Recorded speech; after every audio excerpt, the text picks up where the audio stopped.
Halo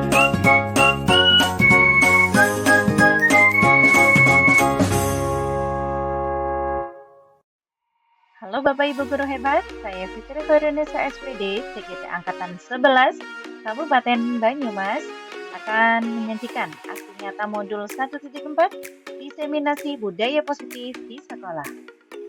Ki Hajar Dewantara mengumpamakan sekolah sebagai sebuah ladang tempat perkemayan bibit. Agar bibit bisa berkembang secara maksimal, maka petani dapat memperbaiki kondisi tanah, memelihara bibit tanaman, memberi pupuk dan air, membasmi ulat-ulat atau jamur-jamur yang mengganggu hidup bibit tanaman, dan lain sebagainya.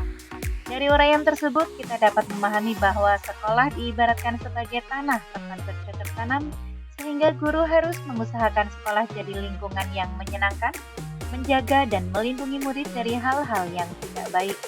Dengan demikian, karakter murid tumbuh dengan baik sesuai dengan profil pelajar Pancasila. Tujuan aksi nyata budaya positif ini bertujuan menumbuhkan budaya positif di sekolah dengan meyakini nilai-nilai kebajikan universal serta menciptakan murid yang merdeka dan mempunyai disiplin kuat sesuai profil pelajar Pancasila. Lini masa dari kegiatan kali ini yaitu yang pertama, saya mengajak sekolah-sekolah untuk menjelaskan pentingnya penanaman budaya positif dan keyakinan kelas di sekolah, serta meminta izin untuk mendiseminasikan bersama rekan guru. Yang kedua, berkolaborasi dan berkoordinasi dengan wali kelas yang lain untuk membuat keyakinan kelasnya masing-masing. Selanjutnya, saya memantau dan merefleksi dan mengevaluasi keyakinan kelas yang sudah dibuat. Selanjutnya, saya mengumpulkan rekan guru untuk melakukan diseminasi pemahaman budaya positif dan segitiga restitusi. Dari kegiatan kali ini, saya berharap siswa dapat melaksanakan keyakinan kelas yang telah disepakati bersama dengan kesadaran diri dan penuh tanggung jawab, serta terwujudnya kebiasaan-kebiasaan yang baik dalam diri siswa sehingga tercermin karakter profil pelajar Pancasila. Dengan menggunakan rencana perbaikan, mengevaluasi kesepakatan kelas yang telah dibuat secara berkala, menempatkan diri pada posisi kontrol manajer serta konsisten dan berkelanjutan, menerapkan segitiga restitusi pada setiap masalah yang ada. Selanjutnya, berkolaborasi dengan semua pihak demi terwujudnya budaya positif di sekolah. Harapan saya semoga dengan penerapan budaya positif dapat terwujud, baik di lingkungan sekolah, di rumah, maupun di lingkungan masyarakat, agar tercipta suasana belajar yang aman, nyaman, dan menyenangkan, sehingga dapat mengantarkan peserta didik kepada keselamatan dan kebahagiaan. Kegiatan diseminasi budaya positif di SMP Ma'arif NU 1 Aji Barang.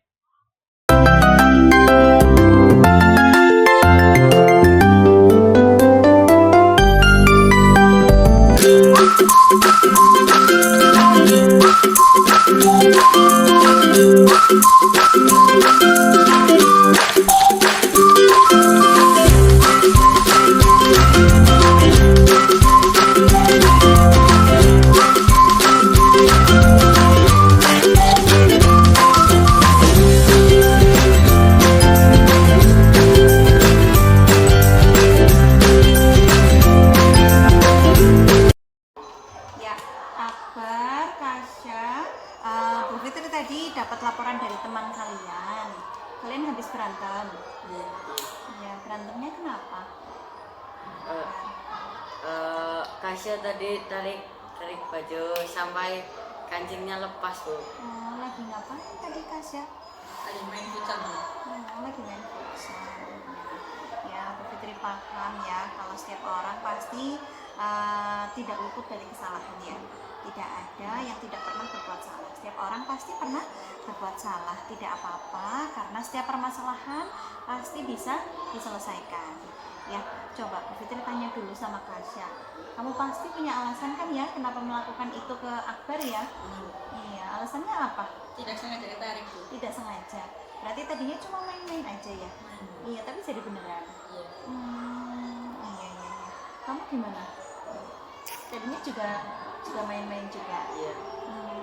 Iya, baiklah, nggak apa-apa. Terus kemudian Menurut kalian tindakan yang kalian lakukan tadi sudah sesuai dengan kesepakatan atau keyakinan sekolah kita atau tidak? Tidak sesuai ya. Kesepakatan dari sekolah apa yang kalian langgar? Tata tertib sudah pasti ya. Terus apa lagi? Keyakinan untuk saling menghormati. Iya. Terus setelah ini apa solusinya, Kasya? Karena tadi Kasya yang narik kerah bajunya Akbar sampai kancingnya copot nih. Duh, ini juga sampai robek. Gimana Kasya? Solusinya gimana? Meminta maaf. Akbar mau memaafkan Kasya? Ya. Tapi bajunya copot kancingnya ya. Gimana tuh? Padahal tadi Akbar takut dimarahin sama mamanya ya. Kalau misalnya Kasya Bu Fitri ajarin jahit kancing bajunya Akbar mau? Iya. Gimana? Akbar nggak apa-apa? Ya, nggak apa-apa. Ya.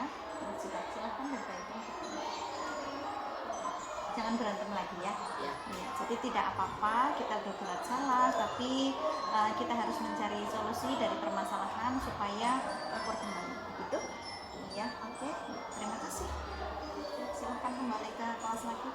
Terima kasih.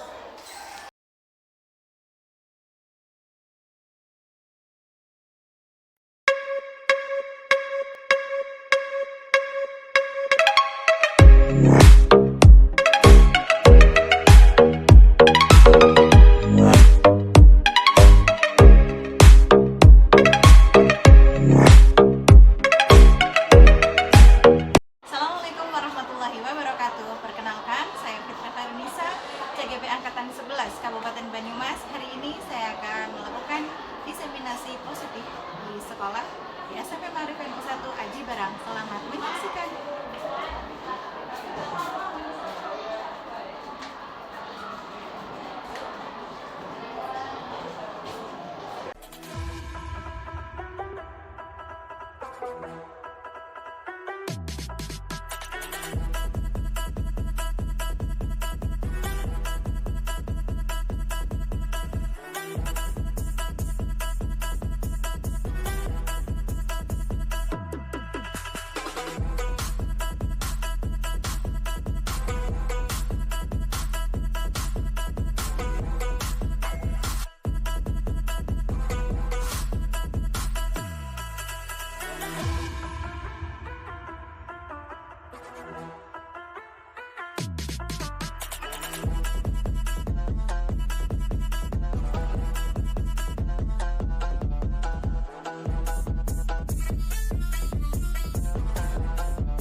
Assalamualaikum warahmatullahi wabarakatuh.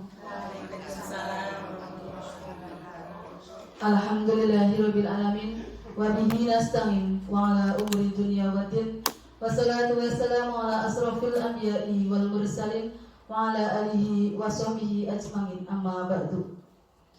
Yang kami hormati Bapak Kepala SMP Ma'arif NU 1 Aji Barang, yang kami hormati Waka Kurikulum beserta staf, yang kami hormati Waka Kesiswaan beserta staf, yang kami hormati Waka Sarpras beserta staf, serta Bapak Ibu Guru serta karyawan-karyawati SMP Ma'arif NU 1 Aji Barang.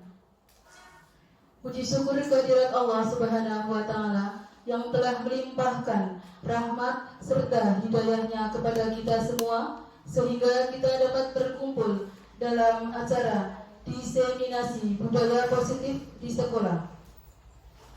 Salawat serta salam senantiasa kita haturkan kepada junjungan kita Nabi Muhammad SAW, yang kita nantikan syafaatnya di yaumil akhir. Allahumma amin.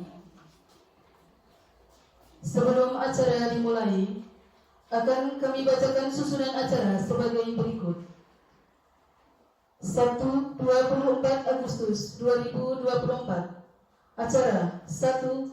Pembukaan. 2. Kultum. 3. Sambutan Bapak Kepala SMP Ma'arif NU 1 Aji Barang. 4. Diseminasi budaya positif oleh CGP. 6. Penutup.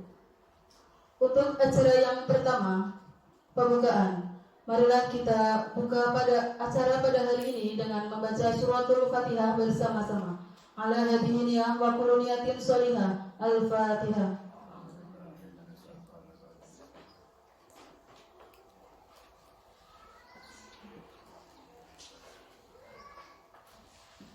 Semoga dengan membaca suratul Fatihah tadi, acara pada hari ini dapat berjalan dengan lancar. Allahumma amin ya rabbal alamin. Meningkat acara yang kedua, yaitu kultum. Kepada Bapak Adil Rizky SPD dipersilakan.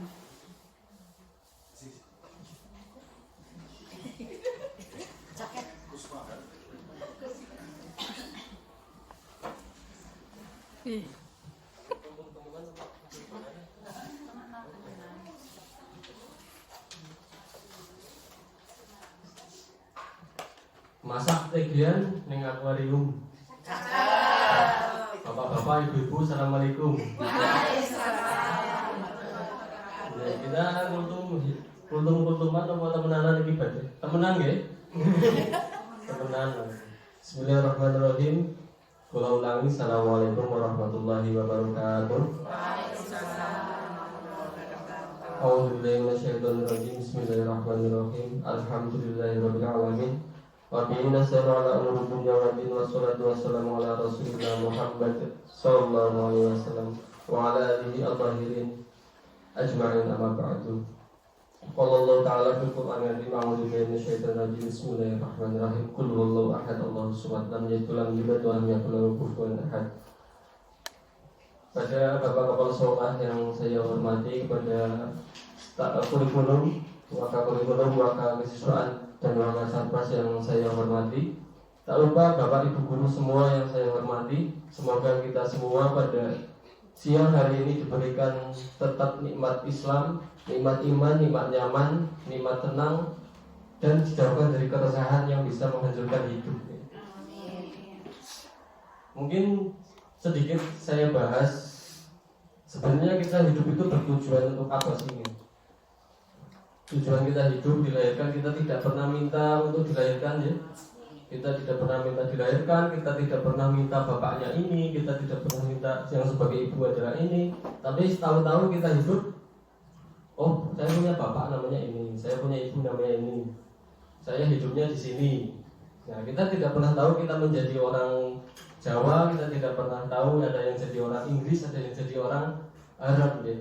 Nah, lalu untuk apa kita hidup? Dan bagaimana cara kita menemukan tujuan dalam hidup kita, ya? Kata Allah, Allah menciptakan manusia itu banyak polemik. Di antaranya ada iblis dan malaikat, di mana mereka berdebat bahwasanya siapa sih yang pantas menjadi khalifah di bumi, kan? Kata malaikat, manusia nanti akan merusak. Iblis pun juga demikian, manusia akan merusak. Bahkan sebelum ada manusia di bumi itu sudah ada makhluk. Di antaranya yang pertama adalah malaikat.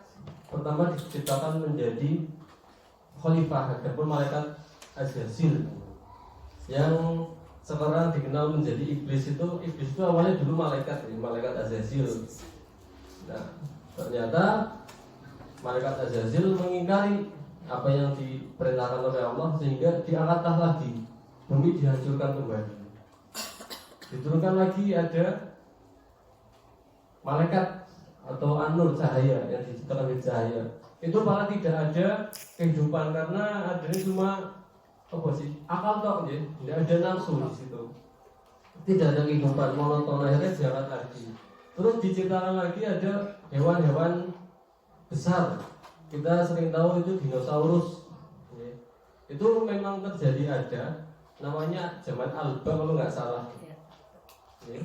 Zaman Alba itu hewan-hewan besar itu memang diciptakan dan ternyata yang terjadi di bumi tetap sebuah kerusakan.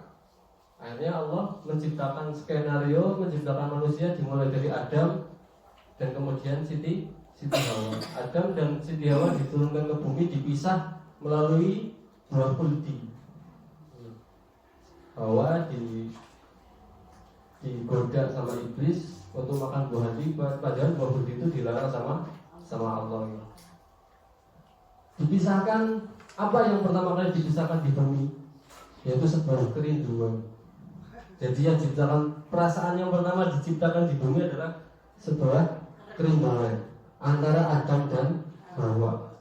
Nah itu jarang kita tahu sebuah kerinduan. Dari situ Adam dan Hawa dipisahkan selama 40 tahun. Ditemukan di Bukit Jabal Nur yang berusianya mungkin sudah kesana. Pertemuan antara Nabi Adam dan Hawa itu berarti yang diciptakan pertama adalah sebuah kerinduan sesama makhluk. Bagaimana kita untuk sampai ke sana, mengetahui sebuah tujuan hidup, di mana kita mempunyai sebuah kerinduan terhadap yang mencipta. Ada sebuah cerita dari Rabi'ah bin Adawiyah. Itu ada seorang bayi. Seorang bayi itu bayi pas waktu itu zaman perang itu dilahirkan ke sungai, sampailah ke sebuah pulau. Di situ diasuh, nggak tahu gimana lah, pokoknya diasuh sama rusa betina. Sampai dia besar, ini cerita semoga cepat ya, karena kultum. Sampai dia besar, dia melihat si rusa itu mati, rusa betinanya mati. Kemudian dia mengira, kok tiba-tiba terang, tiba-tiba gelap ya? Kok bumi itu yang saya injak ini kok berubah warnanya gitu. Kadang terang, kadang gelap. Kok rusa yang menjadi ibu saya, yang ngurusi saya mati gitu, kata si anak muda itu. Dalam arti pikiran itu, dia mengungkapkan bahwasanya ketika ada yang mati berarti ada yang menghidupkan. Adanya terang berarti ada yang membuat gelap. Berarti ada zat yang membuat ini semua. Berarti saya hidup tidak bisa diri sendiri, tapi melalui zat yang menciptakan saya. Itu dimulai dari sebuah inspirasi dan kerinduan. Makanya nek kata makalah Arab, walakin Allah yanzuru ila qulubikum. Ya, jadi manusia itu, Allah itu tidak pernah melihat tingkah laku manusia itu mau seperti apa. Yang paling penting titik poinnya di situ. Tapi yang dilihat Allah adalah ila qulubikum, yaitu kecuali proses apa yang ada di dalam hatinya. Ya. Kita taubat, Allah Maha Pengampun gampang, kita nakal terus Allah mengampuni gampang, tapi apakah hati kita akan selalu ingat kepadanya kan gitu. Walakin Allah yanzuru ila qulubikum. Jadi karena sesuatu tingkah laku kita itu dimulai dari hati kita. Penggerakan hati itu sebagai motor kita. Mau kita dapat hasil apa, kalau hatinya tidak dimulai dengan tidak nyaman, pasti ya nggak nyaman gitu. Dan jelas hadisnya kan innamal a'malu binniyat, segala sesuatu pasti dimulai dari niatnya kan.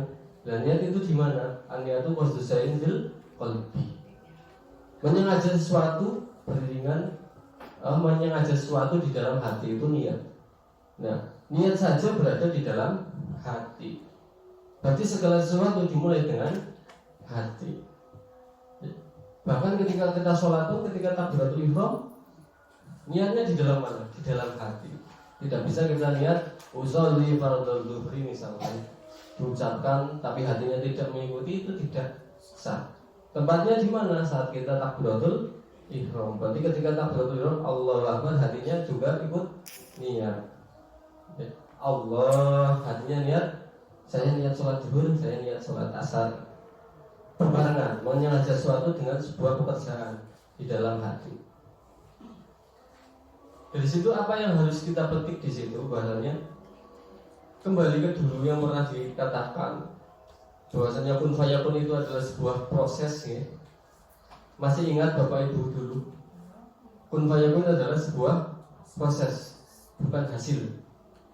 Kita dari dulu sering sekali mendengar bahwasanya kun fayakun adalah hasil. Jadi maka jadilah, padahal bukan itu ya. Kun fayakun itu adalah sebuah proses. Di mana di situ ada fayakun itu diambil dari fi'il mudhari yang mempunyai makna zaman, sekarang atau akan. Ya. Ada dua zaman di dalam kata fayakun itu, sekarang atau akan. Jadi misalkan kun fayakun, kun jadilah, fayakun maka sekarang atau akan terjadi.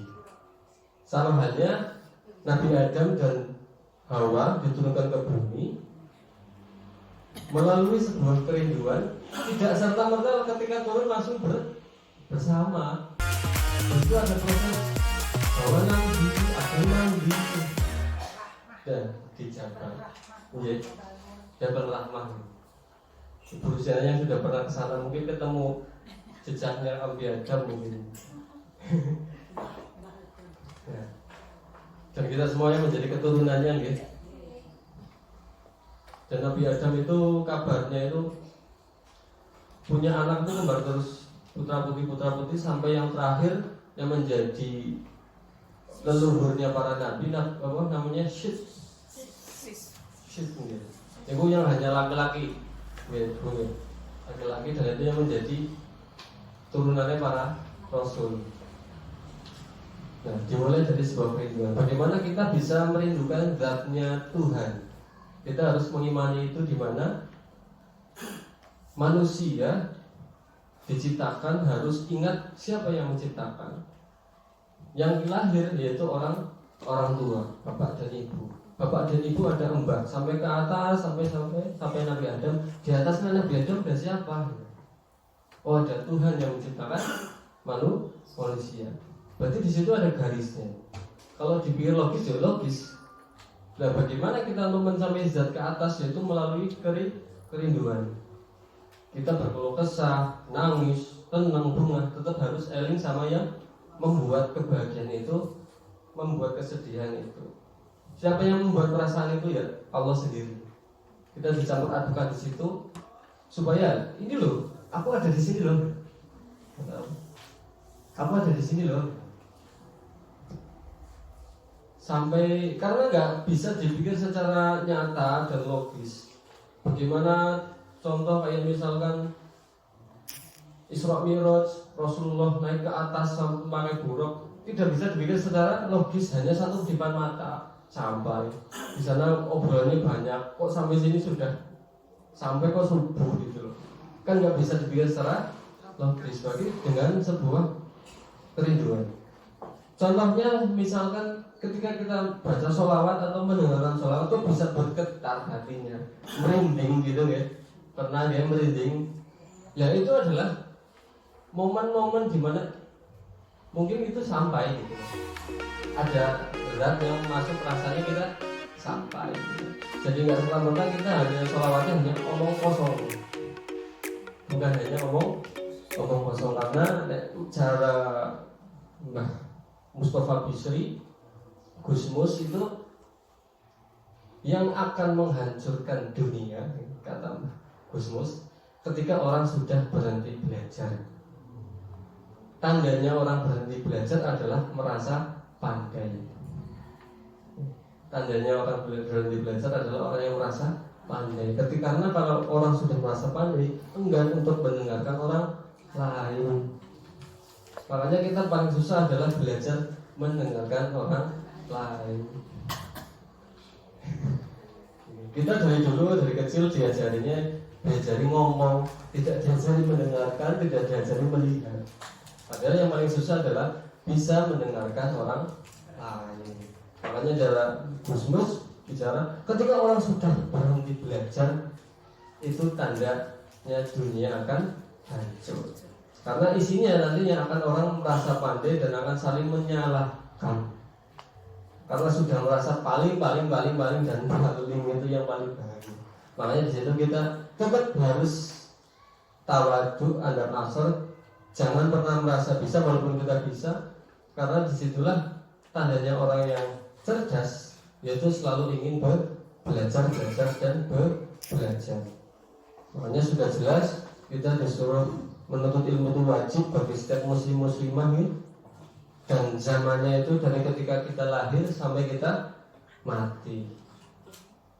Begitu ya, Pak. Kita agak serius di sini ya. Ya, mohon maaf sekali. Pokoknya jangan pernah kita berhenti belajar, dan ingatlah sesuatu Allah tidak pernah melihat tingkah laku kita kecuali dari hati. Mau itu tingkah baik, kalau hatinya buruk mungkin Allah tidak melihat itu. Walaupun itu sebuah kebaikan. Wong sedekah tapi hatinya nggak baik contohnya gitu. Itu mungkin sebuah tidak dilihat sama Allah. Tapi misalkan ada seseorang lewat tok jalan merufung melas hatinya, mungkin itu yang dilihat sama Allah gitu. Jadi Allah itu paradok di situ, menciptakan oksigen untuk kita hidup, tapi oksigen membuat kita tua. Jadi Allah itu paradok. Oksigen kan kita butuh, hidup itu butuh oksigen. Tapi dari kita menghirup oksigen itu membuat sel-sel kulit kita menjadi tua. Paradok di situ. Jadi kita harus lebih bisa memahami itu, lebih banyak belajar dari situ. Semoga apa yang kita jalani, kita hidupi di dunia ini tetap dilihat sama Allah, dan kita saling timbul rindu antara hamba dan Tuhan, saling merindu. Terima kasih dari saya, mohon maaf banyak salah. Assalamualaikum warahmatullahi wabarakatuh. Waalaikumsalam.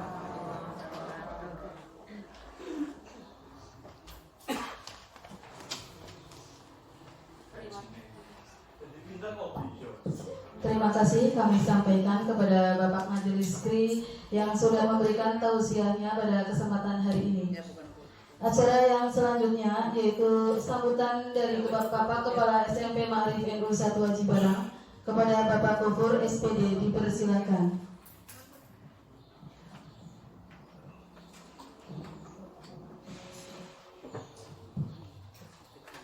Sehat Pak Bu.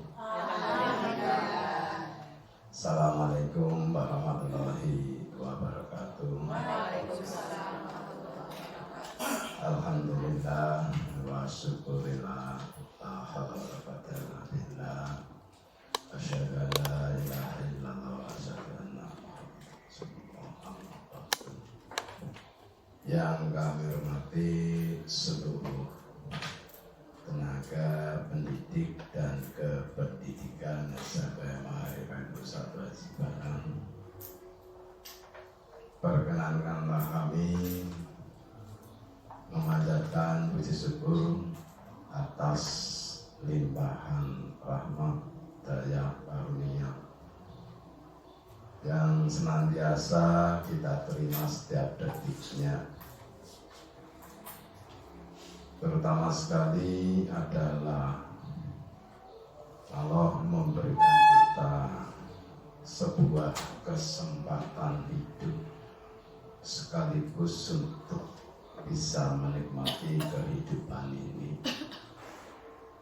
Salawat serta salam kita limpah curahkan untuk junjungan kita Nabi Muhammad Sallallahu Alaihi Wasallam. Terima kasih sekali kepada Gus Nabil Rizieq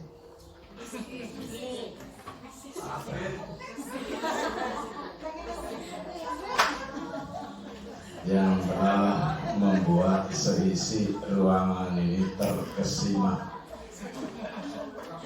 Bu bingung, bu paham. Bahasa yang disampaikan luar biasa, dahsyat sekali. Filosofisnya banyak sekali. Ya, sampai saya pun bingung. Yang diambil yang mana? Tapi itulah yang paling penting. Ya, ada kerinduan. Ya, kerinduan. Nah, ini kalau sudah berbicara kerinduan, otomatis setiap orang mesti ada di dalamnya. Ada. yang namanya kerinduan terhadap Allah, ya pada sholat kan gitu ya. Iya. Kerinduan terhadap penjara, ya berbuat maksiat. Pada Rasul. Iya. Kerinduan ya terhadap belajar, ya harus kita belajar terus menerus. Ya, terima kasih sekali ini Gus, ya luar biasa sekali.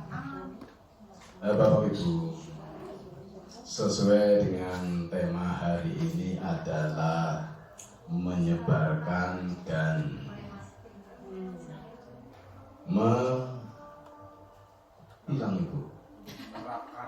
menerapkan ya tentang budaya positif di sekolah. Kalau kita bicara masalah budaya positif, itu sebenarnya selalu kita rindukan sekali agar setiap kita hidup selalu yang kita jumpai mesti positif semuanya. Namun perlu kami sampaikan, apa sih budaya positif ini? Ya, budaya positif adalah sebuah nilai kebajikan yang menjadi keyakinan. Nilai kebajikan yang sudah menjadi keyakinan. Kami sangat paham, Bapak Ibu melihat apapun kejadiannya, kalau itu sudah menjadi sebuah nilai kebajikan, itu mesti menjadi sebuah keyakinan bahwa itu adalah positif. Nah, ini penting sekali sebab pada akhirnya yang namanya ya kebudayaan positif ini akan menjadi karakter atau ciri khas di sebuah komunitas atau lembaga, bahkan di diri orang masing-masing. Nah, ini budaya positif. Nah, sekarang bagaimana cara menciptakan budaya positif tersebut? Nah, cara menciptakan budaya positif di lingkungan sekolah itu banyak sekali caranya. Contohnya adalah guru hendaknya mampu menjalankan perannya.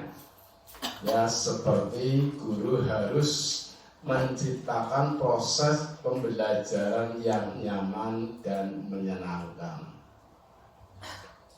Nah, guru kalau sudah bisa membuat proses cara memberikan pembelajaran yang nyaman dan menyenangkan, saya yakin kalau diterapkan oleh siswa, maka siswa itu akan yakin, oh ini yang paling baik, yang paling bisa kita terima. Itu termasuk salah satu unsur membuat budaya positif. Jangan sampai di antara kita siswa dipaksa mengerti tentang kita sebagai seorang guru, tapi guru dipaksa tidak mau mengerti siapa siswa itu. Ini jangan sampai. Minimal guru memahami siapa itu siswa. Nah, kalau sudah memahami siapa siswa, otomatis nanti Bapak Ibu bisa menerapkan langkah apa yang akan diterapkan kepada siswa, yang nantinya Bapak Ibu akan membuat sesuatu yang sifatnya positif yang akan dijadikan oleh Bapak Ibu setiap harinya. Maka itulah yang harus kita ketahui. Nah, sekarang untuk siswa memahami tentang budaya positif, banyak sekali konsep-konsep. Nah, pada siang hari ini kami akan mencoba memberikan ada 7 konsep budaya positif yang harus ada di sekolah kita. Minimal 7.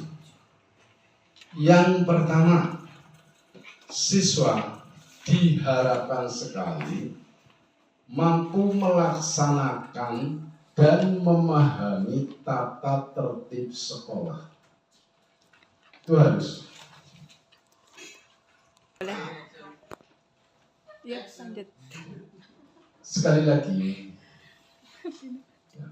salah satu dari 7 yang akan saya sampaikan adalah melaksanakan, memahami tata tertib sekolah. Yang namanya tata tertib adalah sebuah aturan atau hukum atau landasan yang sudah dibuat dan disepakati dan disampaikan kepada orang tua siswa untuk siswa. Nah, karena ini aturan, maka siapapun siswa yang ada di sekolah ini harus mampu melaksanakan apa yang ada di tata tertib itu. Makanya adalah menjadi sebuah kewajiban di setiap sekolah, khususnya sekolah kita, wali kelas, untuk bisa mensosialisasikan tentang tata tertib itu kepada siswanya. Harus jelas, harus paham. Ya, karena kita sangat paham yang namanya tata tertib adalah sebuah jalan yang bisa membedakan mana yang benar, mana yang salah, mana yang baik, dan mana yang buruk. Nah, ini harus betul-betul siswa memahami. Kalau siswa sudah memahami akan tata tertib, kami yakin di tata tertib itu akan dilaksanakan sebaik mungkin oleh siswa. Karena di tata tertib itu ada yang namanya disiplin, etika, dan seterusnya.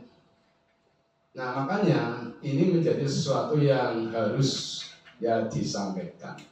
Dan budaya menyampaikan positif salah satunya adalah memberikan pemahaman kepada siswa dalam melaksanakan tata tertib sekolah. Kemudian yang kedua adalah memberikan pemahaman tentang cinta, kebersihan, dan lingkungan. Yang namanya cinta kebersihan itu baik kebersihan pada diri sendiri ataupun kebersihan yang ada di lingkungan. Kebersihan yang ada pada diri sendiri jelas. Ini menjadikan sesuatu yang sangat luar biasa. Karena nanti bisa tercermin dari tingkah laku anak tersebut. Kalau kebersihan itu ada di dalam diri anak, insya Allah anak akan selalu berjalan sesuai dengan keadaan yang semestinya. Ini kebersihan yang ada di diri anak. Sebab yang ada pada diri anak kan ada rasa bakhil, rasa iri, rasa tidak suka, senang jahil, banyak sekali. Nah, makanya ini juga harus dibersihkan sebaik mungkin sehingga nanti kalau di diri anak sudah bersih, kayaknya yang namanya bullying itu akan tidak ada di sini. Karena itu salah satu kotoran-kotoran yang ada di dalam diri siswa. Nah sekarang yang kebersihan yang berkaitan dengan lingkungan ini sudah paham Bapak Ibu ketahui, ya sudah paham sekali. Ini juga harus ditanamkan sebaik mungkin. Nah, kita tahu sekolah kita besar, ya kemudian ternyata anak masih suka membuang sampah di sembarangan, tidak lagi di sembarangan, disimpan malah baku sampahnya di dalam laci meja, itu banyak sekali. Belum lagi di pojokan, ya di wastafel, tempat cuci tangan, itu banyak sekali. Ini adalah merupakan cermin daripada anak-anak yang semacam itu kurang memahami, kurang memiliki yang namanya budaya bersih dan budaya bersih lingkungan. Nah untuk itulah betapa sangat pentingnya kajian yang akan disampaikan oleh Bu Fitri. Maka dari itu nanti kami sangat berharap segala sesuatunya ya yang akan diinformasikan, carilah yang terbaik, terapkan di sekolah ini. Karena itu memang harus sudah mulai seperti itu. Kemudian Bapak Ibu, yang ketiga adalah berkaitan dengan kejujuran. Kejujuran itu sangat mahal. Kadang-kadang kalau jujur disampaikan terasa pahit rasanya. Nggih Pak Bu. Nggih, jujuran. Nah, kejujuran ini juga harus bisa ditanamkan kepada siswa. Contoh saja, tadi pagi saya masuk ke dua ruangan. Salah satu ruang kelas lagi bermain sepak bola dengan bola plastik warnanya biru putih. Saya lihat itu ada 6 anak yang bermain. Saya masuk, saya coba bolanya sini, dibawa ke sini, gak ada yang mau. Gak tahu, padahal saya tidak ngancam, tidak bersikap bengis, santai, rileks, coba bolanya di bawah sini, tidak ada yang mau. Berarti kan sebenarnya anak itu masih punya rasa takut, masih bisa dibuat olah oleh kita masih. Malah justru yang lain yang memberikan, ya sudah begitu berikan, tolong jangan diulangi. Saya tinggal satu, hanya seperti itu. Nah ini kan salah satu, yaitu tentang kejujuran daripada anak tersebut. Kenapa kok tidak saya Pak, ini bolanya dari 6 itu tadi. Dan masuk lagi ke salah satu ruangan. Ada 2 anak yang senang bermain kursi, didorong, ada bunyinya, begitu bolak-balik ya. Ini bocah kejen, dolanannya lucu banget ya. Fisiki maning ya. Saya lihat dari jauhan, anaknya ini. Dan saya masuk, pada pindah, coba di antara 2 anak tadi yang memegang kursi ini maju ke depan, gak ada yang mau. Nah saya nunjuk, saya tahu, dan nunjuk yang salah. Kamu ya bukan, siapa? Menung baik, udah berani menunjukkan, masih menunjuki temannya, tetap bersikeras tidak mau. Nah baru saat kamu kan tadi, kamu dari sini pindah ke sini, iya Pak. Jadi kayak ngomong saya, Pak tidak apa-apa. Saya pengen tahu kamu lagi mainan apa, kok bunyinya bagus sekali. Jangan bilang yang. Nah ini hal-hal kejujuran yang semacam ini sebenarnya di anak itu masih ada banyak, hanya karena mungkin punya rasa takut sehingga ia tidak mau jujur. Nah ini bagaimana nanti cara Bapak Ibu menanamkan pada anak kejujurannya apabila melakukan sebuah kesalahan, mengakui dengan keberaniannya. Ini memang sulit sekali. Ini hanya kejadian yang berkaitan dengan permainan, dolanan. Hanya sekedar, saya yakin itu sekedar dolanan. Tapi di sisi lain mungkin ada yang berkaitan dengan yang mungkin malakan dan seterusnya. Ini mohon untuk dikupas habis semacam itu. Nah, kejujuran ini adalah memang mahal harganya. Ya, mahal harganya. Apalagi kejujuran ini merupakan sebuah invest kita yang baik apabila kita komunikasi dengan teman yang lain. Kalau sudah jujur, insya Allah semuanya akan berjalan lancar sesuai dengan keinginan kita masing-masing. Ini nilai kejujuran yang juga merupakan budaya positif yang harus dikembangkan. Kemudian yang keempat adalah budaya positif yang berkaitan dengan religius. Religius ini jelas sudah dibentuk karakternya sejak anak itu lahir dari rahim seorang ibu. Itu sudah, bahkan sedang menyusui pun sebenarnya sudah terbentuk. Namun demikian, perlu kita waspadai bahwa pada hakikatnya setelah anak itu lahir 1, 2, 3, 4 tahun mulailah anak yang harus komunikasi, harus bersosialisasi di masyarakat. Walaupun lingkupnya masih tetangga, ini akan membentuk karakter yang akan berbeda dari apa yang sudah diberikan oleh kita sebagai orang tua. Apalagi hal yang berkaitan dengan siswa itu sudah berusia ya setingkat SMP. Ini masalah religius, ini adalah sangat-sangat memprihatinkan untuk sekarang. Kenapa? Karena anak-anak kita justru pada saat kita mulai ya berkecimpung dengan masalah Allah, ya di sisi lain anak lebih cenderung kepada bermain alat elektronik. Itu jelas sekali.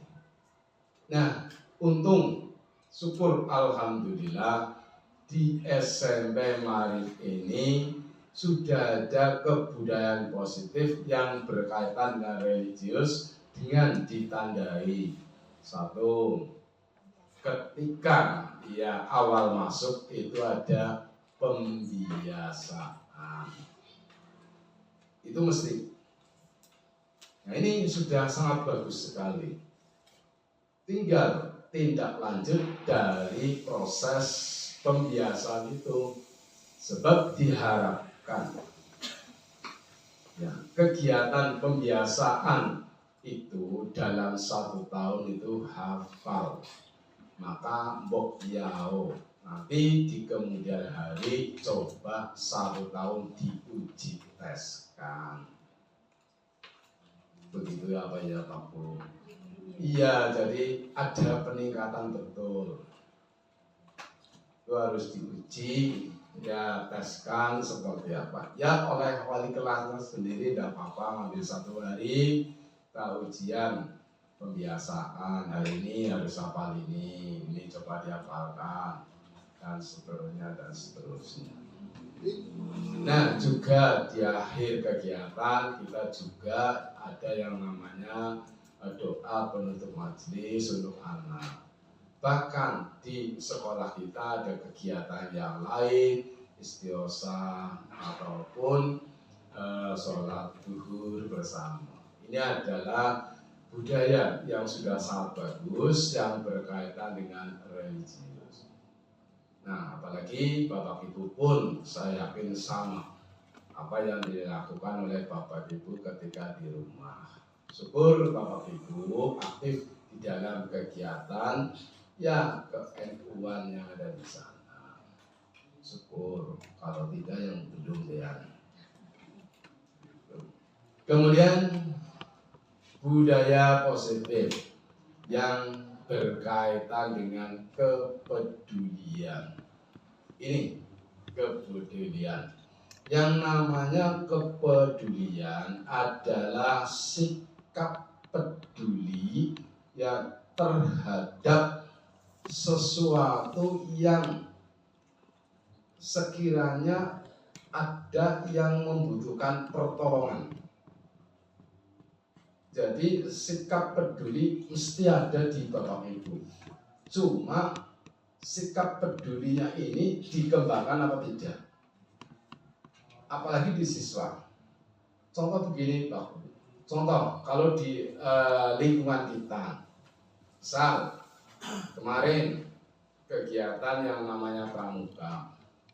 Di sisi lain ada banyak orang taktik metoki paku, kayu, gergaji. Ada sementara yang duduk. Tapi ia punya rasa peduli apa tidak? Kalau punya rasa peduli mesti terpanggil. Langsung ke sana bantu. Meskipun cukupnya kali kuastok lap ya tidak masalah. Tapi kan ada. Nah, terhadap siswa ini yang betul-betul harus dibangun yang namanya rasa peduli. Sebab rasa peduli itu hanya tumbuh di diri kita sendiri, tidak di orang lain. Di diri kita, namun melihat orang lain ya seperti itu, kita peduli. Nah, rasa ini muncul. Kita melaksanakan apa tidak. Nah, kalau melaksanakan berarti rasa pedulinya itu berkembang baik, artinya bisa menjadi yaitu sesuatu yang sangat bermanfaat sekali. Ini yang namanya rasa peduli. Contohlah Bapak Ibu yang masih punya Bapak Ibu di rumah, walaupun Bapak Ibu tapi punya Bapak Ibu di rumah. Bapak Ibu di rumah ketampilan, kan? Punya rasa peduli apa enggak terhadap itu? Kalau punya peduli mesti langsung tanpa tanya, Bu, saya bantu ini, Bu, saya bantu ini. Tidak tanya, Bu, apa sih? Saya bisa direwangi, kan buat banget.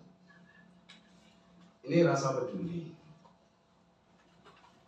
Ini banyak sekali yang namanya rasa peduli, ya di diri kita ini yang belum bisa berkembang sebaik mungkin. Makanya memang kalau sudah punya rasa peduli yang bisa berkembang, itu ya orang itu jadi punya banyak wawasan dengan sendirinya. Sebab apa-apa kepengen tahu, kepengen rawangi, apa-apa kepengen tahu, dan seterusnya. Itu seperti itu. Yang namanya yaitu kepedulian. Nah, jadi sekali lagi yang namanya kepedulian adalah sikap peduli, yaitu tindakan yang selalu ingin memberi bantuan kepada orang lain. Di siswa, misalkan kalau diterapannya ketika siswa sakit, anak-anak merasa sakit enggak? Kalau merasa sakit biasanya tilik, itu peduli, kritik, ini ke sana. Ya. Padahal yang ditiliki tidak berharap ingin dapat apa-apa. Ketika ditiliki saja itu adalah obat segalanya itu. Ya, obat segalanya. Makanya ketika kita tilik tidak perlu ada diskusi yang macam-macam dan seterusnya yang berkaitan dengan masalah finansial. Pokoknya itulah yang penting kita jalankan itu saja.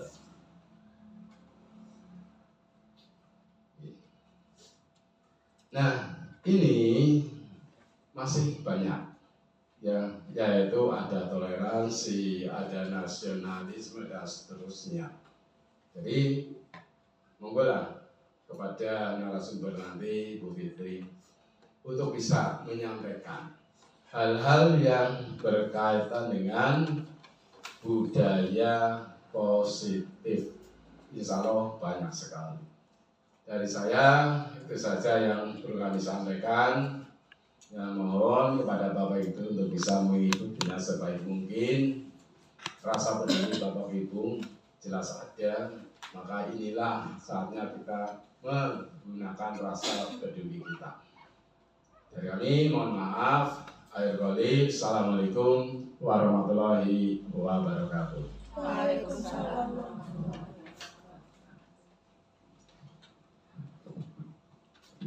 Terima kasih kami sampaikan kepada Bapak Gofur SPD yang sudah memberikan sambutannya kepada kita semua yang berisi 7 budaya positif di sekolahan. Acara selanjutnya yaitu diseminasi budaya positif di sekolah oleh calon guru penggerak kepada Ibu Fitri Hoirunisa SPD, dipersilakan.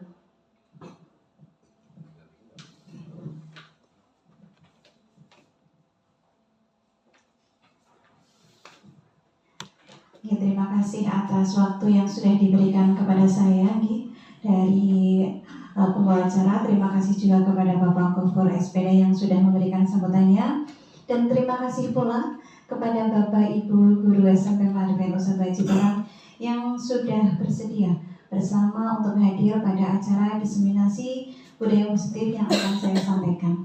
Sesuai dengan yang tadi sudah disinggung oleh Bapak Adil Rizky sebelumnya pada acara kultum, yaitu bahwa kita sebagai seorang pembelajar tidak boleh berhenti untuk belajar, seperti sesuai dengan apa yang disampaikan oleh Ki Hajar Dewantoro bahwa kita itu hendaknya menjadi pembelajar sepanjang hayat. Baiklah Bapak Ibu, saya akan sampaikan materi tentang diseminasi budaya positif di sekolah. Assalamualaikum warahmatullahi wabarakatuh. Yang terhormat Bapak Kepala SMP Maarifin Ustadz Baji Barang, Bapak Gofur SPD, yang kami hormati Waka Kurikulum beserta dengan stafnya, Waka Kesiswaan dan stafnya, Waka Humas dan stafnya, kemudian Waka Sarpras dan stafnya. Alhamdulillah pada kesempatan kali ini kita dapat berkumpul dalam acara sosialisasi yang akan saya laksanakan sesuai dengan tugas yang diembankan kepada saya, yaitu untuk menyebarkan pemahaman dan penerapan pengalaman budaya positif. Salawat serta salam marilah senantiasa kita curahkan kepada junjungan kita Nabi Muhammad SAW. Semoga kita termasuk hamba-hambanya yang kelak akan mendapatkan syafaat dari beliau di yaumil akhir nanti. Amin amin ya rabbal alamin. Bapak Ibu Guru yang saya hormati, seperti yang tadi sudah saya sampaikan bahwa dalam hal ini saya akan mencoba belajar bersama panjenengan untuk menyebarkan pemahaman dan penerapan pengalaman budaya positif yang sudah saya pelajari pada pendidikan guru penggerak.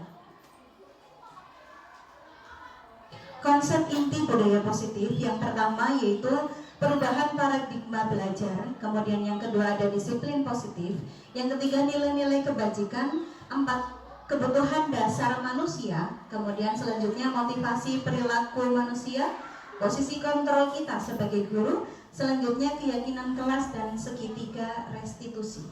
Itu beberapa poin yang akan kita pelajari pada hari ini. Seperti kita pahami bersama bahwa pembelajaran dengan paradigma baru adalah pembelajaran yang dirancang berdasarkan prinsip pembelajaran berdiferensiasi, sehingga para peserta didik belajar sesuai dengan kebutuhannya berdasarkan dengan tahap perkembangan sesuai dengan teori psikologi modern untuk mewujudkan profil pelajar Pancasila. Bapak Ibu di sini ada berapa profil pelajar Pancasila? Ada 5 Yang pertama adalah pelajar Pancasila beriman dan bertakwa kepada Tuhan Yang Maha Esa. Yang kedua, berkebinekaan global. Kemudian gotong royong, mandiri, kreatif, bernalar, kritis. Berarti ada berapa? Ada 6 Berarti Bapak Ibu fokus semuanya Selanjutnya ada miskonsepsi tentang teori kontrol. Jadi ada beberapa pemahaman yang ternyata kurang sesuai dan itu sudah terjadi sebelumnya. Yang pertama, kita sebagai seorang guru berilusi bahwa guru itu mengontrol murid. Itu ilusi kita. Yang kedua, ilusi bahwa semua penguatan positif, efektif dan bermanfaat. Kemudian miskonsepsi yang ketiga, ilusi bahwa kritik dan pembuat merasa bersalah mampu menguatkan karakter. Itu yang kadang secara tidak sengaja itu kita terapkan atau kita berikan kepada anak.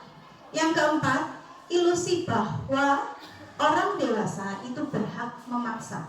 Itu beberapa miskonsepsi yang terkadang kita tanpa sadar itu lakukan di dalam kelas. Kemudian selanjutnya kita bagaimana caranya mengubah paradigma stimulus respon ke pendekatan teori kontrol. Di situ sudah ada stimulus respon dan untuk teori kontrolnya nih, Bapak Ibu bisa disimak bersama. Kemudian selanjutnya disiplin positif yang bisa kita terapkan di kelas. Disiplin positif berasal dari kata disiplina yang artinya belajar nih. Intinya sebagai seorang pendidik kita harus bisa menciptakan peserta didik yang memiliki disiplin diri sehingga mereka berperilaku mengacu kepada nilai-nilai kebajikan universal, memiliki motivasi intrinsik dan perubahan perilaku ke arah yang lebih baik. Ini tujuan kita nggih, semuanya nggih, Bapak Ibu. Selanjutnya, nilai-nilai kebajikan. Ini ada beberapa contoh dari nilai-nilai kebajikan yang biasanya ada di institusi atau suatu organisasi. Jadi nilai ini adalah nilai yang kita sepakati bersama. Jadi terlepas dari suku, bangsa, agama, atau latar belakang dari anak-anak. Yang pertama, beriman dan bertakwa tadi, profil pelajar Pancasila. Jadi kita bagaimana caranya kita bisa membentuk atau mencetak karakter anak-anak supaya mereka memiliki profil pelajar Pancasila. Yang kedua yaitu ada sikap toleransi, rasa hormat, keingintahuan, kreativitas, percaya diri, komitmen. Terakhir Bapak Ibu, kita harus menanamkan diri kepada anak-anak bahwa mereka harus mempunyai life skill atau keterampilan hidup, karena bagaimanapun juga itu yang akan dipakai mereka setelah nanti mereka sudah lulus dari sekolah. Ada kebutuhan dasar manusia. Kebutuhan dasar manusia ada berapa Bapak Ibu? Ya, betul sekali, ada 5 ya. Ada kebutuhan untuk bertahan hidup, kemudian kebutuhan cinta dan kasih sayang, ada kebutuhan kebebasan, kebutuhan untuk kesenangan, selanjutnya ada kebutuhan kekuasaan. Jadi anak-anak memang butuh 5 kebutuhan dasar ini. Jadi kadang-kadang kalau ada anak yang bermasalah, itu salah satunya karena ada kebutuhan yang kurang terpenuhi di sana. Misal anak di rumah kurang perhatian. Biasanya di sekolah mereka akan mencari perhatian dari kita. Itu karena salah satunya kebutuhan dari mereka itu kurang terpenuhi. Dan motivasi perilaku manusia itu ada motivasi intrinsik dan ekstrinsik. Intrinsik biasanya motivasi ini itu untuk menghindari ketidaknyamanan atau hukuman. Yang kedua, untuk mendapatkan imbalan atau penghargaan. Kemudian untuk motivasi ekstrinsiknya itu untuk menjadi orang yang diinginkan ya. Jadi kita harus punya motivasi apa sih yang kepengen. Bukan berarti setelah kita di posisi sekarang terus kita stuck nggak punya keinginan, kan pasti punya keinginan gitu. Nah itu salah satu motivasi ekstrinsik. Iya. Selanjutnya, ini 3 hal yang sering kita jumpai ada di sekolah. Ada hukuman, kemudian ada konsekuensi, dan yang ketiga itu adalah ada restitusi. Apa perbedaannya Bapak Ibu? Kalau untuk hukuman itu biasanya tidak terencana, napa mboten? Tidak direncanakan kan? Saya mau menghukum si A, saya menghukum si B, itu kan tidak direncana gitu. Itu terjadi secara spontanitas. Contoh misalnya ketika anak melanggar peraturan, itu secara refleks itu ada hukuman. Tidak terencana, tiba-tiba bersifat satu arah. Kemudian yang kedua konsekuensi. Konsekuensi itu biasanya terencana, murid tetap dibuat tidak nyaman, dan sikap guru selalu memonitor murid. Yang ketiga itu adalah restitusi, di mana proses ini menciptakan kondisi bagi murid untuk memperbaiki kesalahan. Ya, jadi kalau Bapak Ibu guru disuruh memilih dari 3 hal ini ketika menangani siswa, mana menurut Bapak Ibu yang paling baik? Restitusi, betul sekali.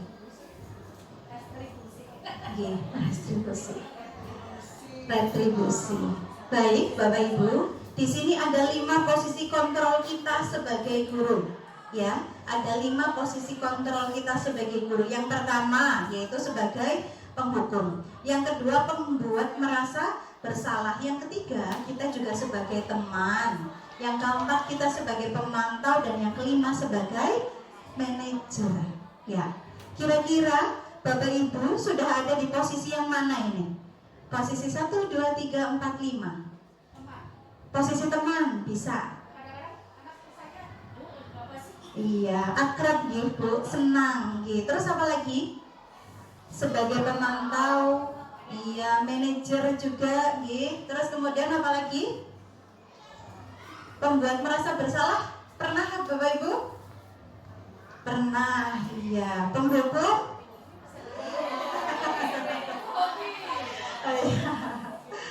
Gitu.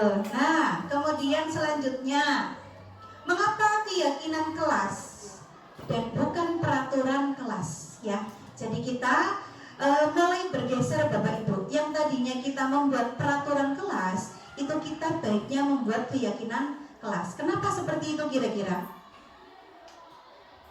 Ya, jadi pembentukan keyakinan kelas itu adalah bersifat abstrak, mudah diingat, berupa pernyataan positif, tidak mengandung unsur sara, melibatkan warga kelas. Jadi keyakinan kelas ini itu adalah hal-hal yang diyakini atau hal-hal yang diinginkan oleh anak di kelas. Itu mau ngapain sih? Contoh misal, tidak boleh ada yang terlambat masuk kelas. Kemudian ada lagi, harus memakai seragam sesuai dengan harinya, sesuai dengan ketentuan. Tidak boleh apalagi. Terus kemudian membuang sampah di tempatnya. Bentuknya itu sebagai bentuk keyakinan kelas. Berbeda dengan peraturan. Kadang-kadang kalau peraturan itu anak merasa sudah, kamu harus seperti ini, seperti ini, seperti ini. Kan gitu. Tapi kalau keyakinan kelas, kita melibatkan anak-anak. Kamu pengennya apa sih? Tujuannya dengan seperti itu, maka si anak itu akan lebih mau untuk mengikuti keyakinan yang sudah mereka buat sendiri di dalam kelas. Berbeda ketika peraturan itu, betul sekali, kesepakatan kelas. Berbeda sekali kalau peraturan itu sudah kita buat. Jadi si anak-anak tidak merasa memiliki, tidak merasa bahwa loh, kita peraturan bukan buat saya gitu. Jadi kalau keyakinan kelas itu mereka akan lebih bisa mereka untuk melaksanakannya. Ya. Selanjutnya Bapak Ibu guru, ini hal yang penting lagi, yaitu tentang segitiga restitusi. Tadi sudah disinggung di awal bahwa di sekolah itu kadang-kadang ada hukuman, ada konsekuensi, dan restitusi. Segitiga restitusi apa sih? Itu adalah suatu proses dialog yang dijalankan oleh guru agar dapat menghasilkan murid yang mandiri dan bertanggung jawab. Jadi biasanya ini kita laksanakan dalam menangani siswa Bapak Ibu. Ada 3 tahapan. Yang pertama yaitu menstabilkan identitas, yang kedua validasi kebutuhan, dan yang ketiga itu adalah menanyakan keyakinan. Ya, yang pertama tahapan ketika kita mendapati anak bermasalah, yang pertama yaitu menstabilkan identitas terlebih dahulu. Ya, kadang-kadang kita kan misalnya misalnya dilapori, Bu, ada anak yang bermasalah, Bu, ini ngapain, kita langsung membuat respon itu jadi seakan-akan responnya jadi negatif gitu. Padahal kita belum mendengarkan secara holistik, secara keseluruhan apa sih yang sebenarnya terjadi. Maka langkah awal yang kita lakukan itu adalah menstabilkan terlebih dahulu. Kita tanyakan terlebih dahulu kepada anak. Oke. Jadi buru-buru. Mulanya kenapa kadang-kadang ada anak-anak yang tidak mengaku ya, karena belum apa-apa kita sudah menghakimi terlebih dahulu. Maka dari itu langkah pertama, di situ ada beberapa kata-kata contoh nih. Berbuat salah itu wajar. Jadi diawali dengan kata-kata seperti itu. Tidak ada manusia yang sempurna. Kemudian kita selaku Bapak Ibu guru juga pernah melakukan itu. Kemudian kamu juga berhak merasa begitu. Itu mungkin awalnya untuk menstabilkan identitas. Selanjutnya, validasi tindakan yang salah. Ya, kita tanya kemudian kepada anak. Kamu pasti punya alasan kan kenapa kamu melakukan itu? Setelah tadi diadem-ademi dulu, orang papa mas, nggak apa-apa mbak, tenang mbak, ya orang domeh ikih, misalnya kayak gitu nggih. Nah setelah itu kita tanyakan, apa sih kayak gitu. Selanjutnya, setelah mereka terbuka, kemudian kita gali kembali, menanyakan keyakinan. Nilai apa yang sudah disepakati, peraturan apa yang kamu langgar di sekolah, kira-kira itu betul atau tidak? Kira-kira kelakuan atau perilaku yang kamu lakukan itu sudah sesuai dengan aturan sekolah atau tidak? Melanggar atau tidak?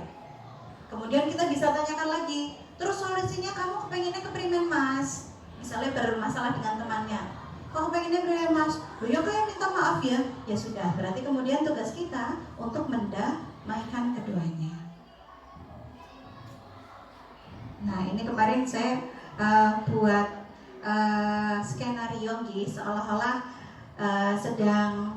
mereka berdua sedang bertengkar nih, terus kemudian didamaikan, seperti itu penerapan segitiga restitusi yang saya coba terapkan di kelas.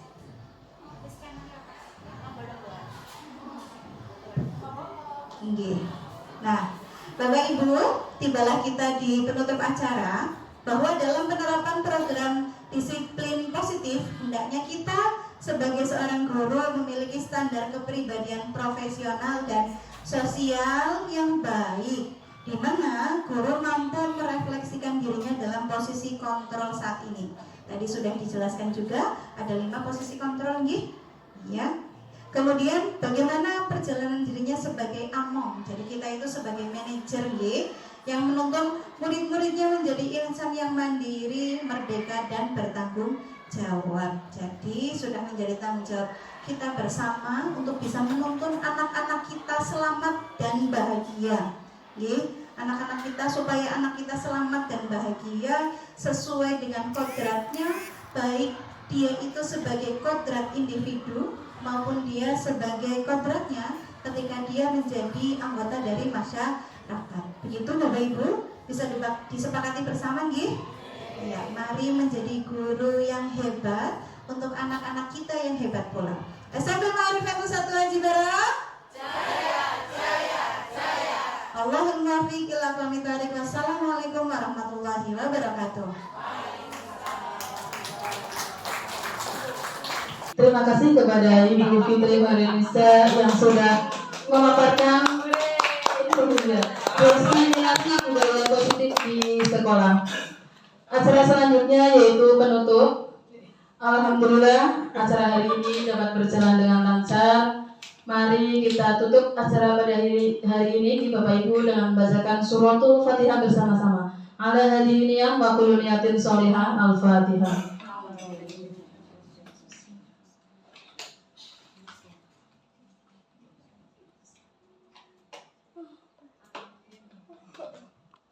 Sebelum acara saya tutup, ada sebuah pantun sedikit nih Bapak Ibu. Belum Pak Bagus. Buah tomat disayat-sayat, bijinya banyak, dimakan ngengat. Mari kita belajar sepanjang hayat, untuk Bu Fitri Khairunnisa selalu semangat.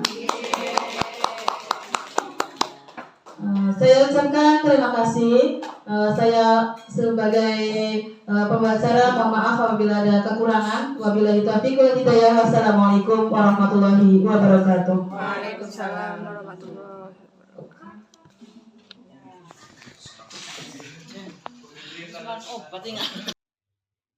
Budaya positif adalah hal baik yang harus diterapkan agar dapat membiasakan kebiasaan baik yang sudah ada. Budaya positif dapat menumbuhkan karakter profil pelajar Pancasila. Pendidik dapat memposisikan dirinya sebagai contoh dan teladan yang baik. Maka dari itu, Bapak Ibu guru hebat, jadilah guru yang kehadirannya dirindukan murid di dalam kelas. Terima kasih, saya sampaikan. Sampai jumpa.